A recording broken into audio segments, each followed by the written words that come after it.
Working sector की company WeWork India का IPO आज से खुला है। कंपनी के आईपीओ के जरिए 3000 करोड़ जुटाने की योजना है।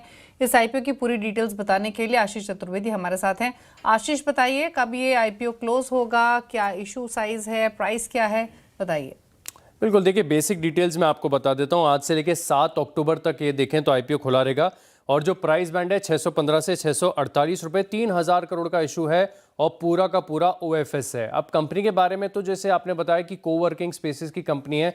ज़्यादातर कारोबार अगर आप देखें तो 30-35% बैंगलोर से आता है और बाकी के सारी डिटेल्स तो आप सभी को पता ही है। लेकिन खास बात यह है कि ओएफएस है पूरा का पूरा और ये जो कोवर्किंग स्पेस है थोड़ी सी क्राउडेड होती जा रही है। अगर आप कंपैरेटिवली देखें तो ऑलरेडी 3 लिस्टेड प्लेयर्स हैं हमारे पास और इनका कंपैरेटिव हम देख लेते हैं कि कितने शहरों में किसका कारोबार यहां पर आपको देखने को मिलेगा।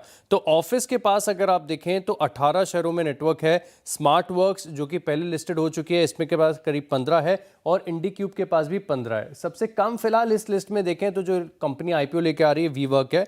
अब टोटल डेस्क कैपेसिटी के लिहाज से अगर आप देखें तो ये भी बड़ा इंटरेस्टिंग नजर आएगा, जहां पर वीवर्क के पास 1.21 लाख है ऑफिस के पास और स्मार्ट वर्क्स के पास सबसे ज़्यादा यहाँ पर देखने को मिल रहा है और इंडीक्यूब के पास भी देखें तो 1,64,000 के आसपास की कैपेसिटी है। ऑक्यूपेंसी रेट इस पूरे स्पेस के लिए सबसे ज़्यादा इंपॉर्टेंट है। अब आप खास बात देखिए कि ऑफिस का जो ऑक्यूपेंसी है 73% है, वीवर्क का तकरीबन 77% है, सबसे ज़्यादा हाईएस्ट है इंडीक्यूब का। लेकिन सबसे बड़ी बात यह आती है कि कौन इन सारे आंकड़ों को रेवेन्यू में और मुनाफे में बदल रहा है। तो अगर आप इनके फाइनेंशियल्स का कंपैरेटिव देखेंगे तो पीई रेशियो के लिहाज से आप देखें तो 65 टाइम्स पर ये इशू आ रहा है। ऑफिस ऑलरेडी 58 टाइम्स पर है, बाकी स्मार्ट वर्क्स और इंडीक्यूब दोनों लॉस मेकिंग है।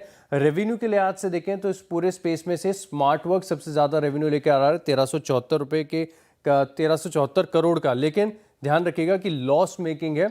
अब वीवर्क की अगर आप देखें तो 1949 करोड़ के आसपास की रेवेन्यू यहां पर पूरे स्पेस में सबसे ज्यादा देखने को मिल रही है। ईपीएस का आंकड़ा भी आपकी स्क्रीन पर फ्लैश हो रहा है। अब तक अगर आप देखें तो निवेशकों की तरफ से थोड़ा सा मिक्स्ड रिस्पॉन्स मिला है इस पूरी थीम को, जहां पर स्मार्ट वर्क्स की 9.5% के लिस्टिंग गेन्स आपको आईपीओ के दौरान देखने को मिले थे, ऑफिस के 5% और इंडीक्यूब 8% लुढ़का था। अब देखना होगा कि मैट्रिक्स के लिहाज से अगर आप देखें, इंटरनल्स के लिहाज से तो वीवर्क थोड़ा सा छोटा है, थोड़ा सा पीछे है, लेकिन रेवेन्यू की बात की जाए तो इस स्पेस में सबसे बड़ा है। ओके।